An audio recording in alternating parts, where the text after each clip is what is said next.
O Senhor esteja convosco. Ele está no meio de nós. Proclamação do Evangelho de Jesus Cristo segundo Lucas. Glória a vós, Senhor. Naquele tempo disse Jesus aos seus discípulos: que vossos rins estejam cingidos e as lâmpadas acesas. Sede como homens que estão esperando o seu Senhor voltar de uma festa de casamento, para lhe abrirem imediatamente a porta, logo que ele chegar e bater. Felizes os empregados que o Senhor encontrar acordados quando chegar. Em verdade eu vos digo, ele mesmo vai cingir-se, fazê-los sentar-se à mesa e passando-os servirá.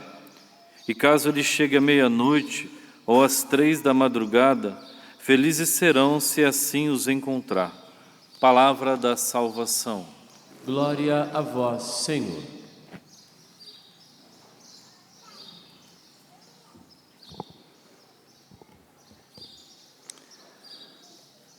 Meus irmãos e minhas irmãs, a liturgia de hoje, sobretudo no Evangelho, nos faz uma bela exortação à responsabilidade com os dons que nós recebemos de Deus, vivendo-os intensamente, colocando-os a serviço do reino, naquela feliz expectativa do Senhor que virá. Que cada um de nós assuma diante do Senhor a graça e o dom que recebeu em Cristo Jesus. O texto que nos foi apresentado do evangelista Lucas, no capítulo 12, que é bem conhecido de todos nós, faz aquela afirmação: que os vossos rins estejam cingidos e as lâmpadas acesas. Dois aspectos da nossa missionariedade, providencialmente nós estamos no mês missionário, e é bom reforçar isso em cada um de nós. Se for para ir, rins cingidos. Se for para ficar, lâmpadas acesas. Rins cingidos lembra o Êxodo, a Páscoa dos judeus, que tinham que comê-la apressadamente, que tinham que estar em prontidão, em disposição interior, de expectativa do Senhor que poderia a qualquer momento trazer a libertação. Isso nos aponta a necessidade de vivermos um cotidiano, mas em constante espírito de êxodo, de saída.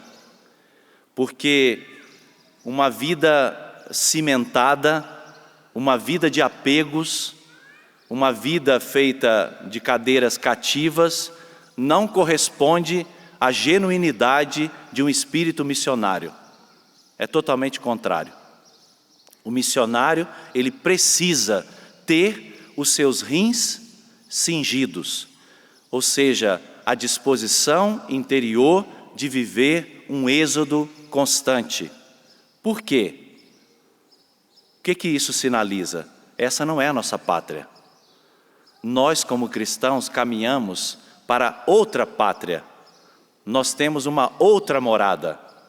Nós somos, como a primeira leitura nos lembrou, uma construção de Deus, mas não para essa vida, para a vida eterna. Então, o nosso espírito precisa ser esse espírito desapegado, aberto àquilo que Deus quer. Se for para ficar, lâmpadas acesas, ou seja, dar sentido onde Deus te plantou, dar sentido àquilo que Deus te confiou, nem ficar no passado e nem ficar no futuro, mas viver o agora, o presente que Deus nos dá, com passos iluminados pela palavra de Deus e pela condução do Espírito. Lâmpadas acesas. Nós não podemos deixar esta lâmpada se apagar, porque do contrário nós podemos ficar na obra do Senhor, mas desmotivados, desanimados, desencorajados, olhando para as realidades temporais. Mas o nosso olhar, como diz o Padre Bruno, nos lembra sempre, o foco, né, tem que estar em quem? Em Jesus. O nosso olhar precisa se voltar constantemente para Jesus, que é lâmpada para os nossos passos, que é luz que nos ilumina, que é o único capaz de dar sentido à nossa vida missionária. O sentido da nossa vida missionária não está nos homens, não está nas estruturas, mas está em Cristo Jesus. Ele é o sentido da nossa missionariedade. Ele que veio para cumprir a vontade do Pai e a cumpriu inteiramente. Linkando isso com a memória que nós celebramos hoje, não é?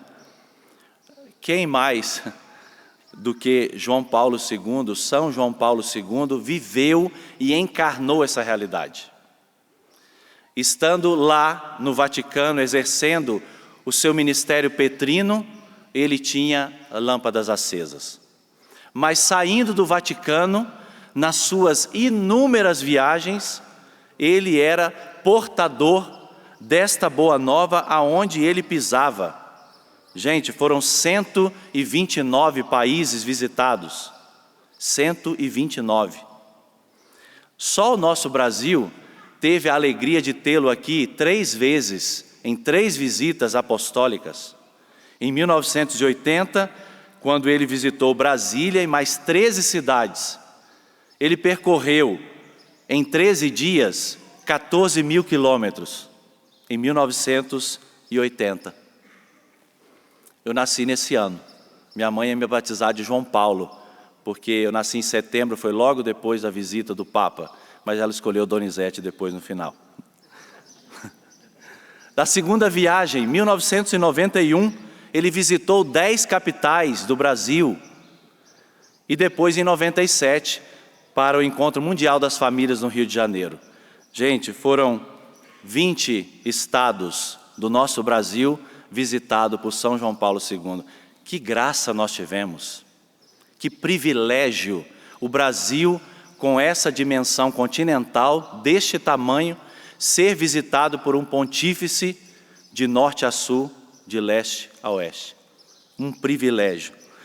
Para nos recordar esse êxodo, para nos recordar que nós não temos cadeira cativa, nós não podemos nos cimentar aonde nós estamos, mas a disposição interior é de sempre acolher aquilo que o Senhor nos pede. Depois, eu faço um link com aquilo que está na primeira leitura de hoje. Aquela realidade que foi bem expressa para nós aqui. O que estava dividido, ele fez unidade. Em sua carne, ele destruiu o muro de separação. Ele quis, a partir do judeu e do pagão, criar em si um só homem novo, estabelecendo a paz. São João Paulo II, peregrino do amor, o promotor da unidade, o promotor da reconciliação, da comunhão e da paz. Bom, eu não sei se você já leu ou se recorda daquele precioso encontro no dia 27 de outubro de 1986, quando ele reuniu em Assis, na Itália, mais de 68 líderes religiosos, de 12 confissões religiosas diferentes, entre elas islamismo, judaísmo e entre os cristãos ortodoxos, metodistas, luteranos. Reuniu as religiões para quê? Para rezar pela paz, para pedir pela paz mundial. Estes homens, líderes religiosos, que estavam longe, diz o Papa no seu discurso, geograficamente e também nas origens históricas e espirituais de cada uma das suas religiões.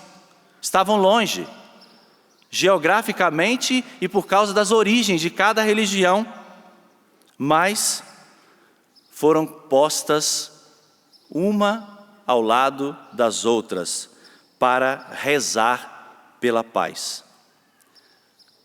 E nós que estamos perto, geograficamente, muitas vezes nos encontramos uns do lado dos outros, convivemos, compartilhamos a mesma missão, mesma casa comunitária, e estamos divididos entre nós. Entre nós cristãos, gente, cristãos católicos, quanta divisão por causa de um jeito diferente de rezar, por causa de um aspecto teológico que talvez agrade mais. Quanta divisão nós criamos dentro da nossa própria igreja. E nós não estamos nem falando de colocar aqui no meio do jogo judaísmo, islamismo. Nós estamos falando de nós, cristãos, católicos. Para destruir aquele muro de separação, São João Paulo II convocou aquele dia de oração pela paz, para derrubar aquele muro e promover a reconciliação, promover a paz.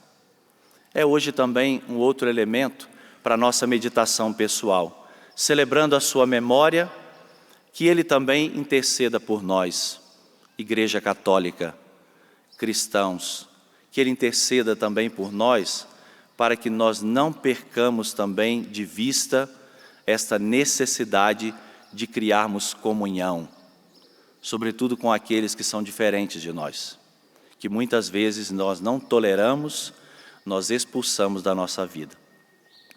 Abaixe por um instante a sua cabeça.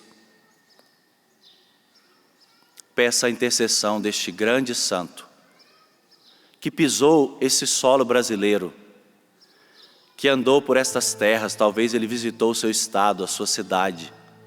Peça hoje a intercessão dele, para que você não se apegue à sua vida, não se apegue às suas ideias, àquilo que você pensa, às suas necessidades pessoais, que você não se apegue ao seu próprio umbigo, mas que você se apegue à obra de Cristo, à obra de Cristo. Você se apegue ao querer de Deus, à vontade de Deus.